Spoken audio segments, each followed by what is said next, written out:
full name is Patricia Francesca Bynes, and my Twitter handle is Patricialicious. I was working with a candidate who was running for office, and I said, okay, we have to get on Twitter.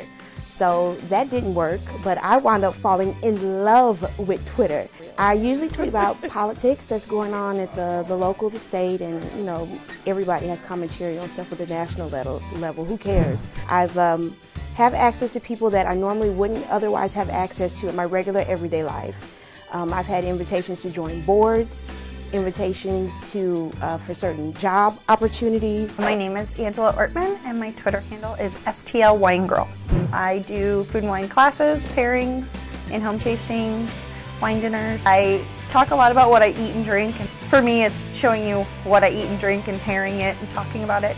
I also just fun facts about food, wine, restaurants, things that are going on. You know, it helped to just grow my business exponentially in terms of who had heard of what I do.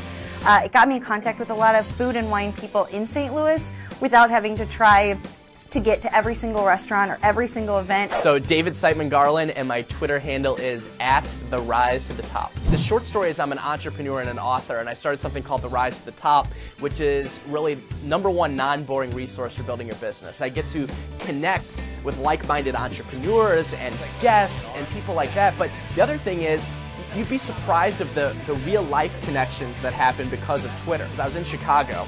I was at a pool, and there were two guys, you know, maybe 5 feet away from me, and they were talking about, you know, they were starting a business and something like that. So after 2 minutes of the conversation, these two random guys, they realized that they're following me on Twitter. My Twitter handle is Weatherman Slaughter.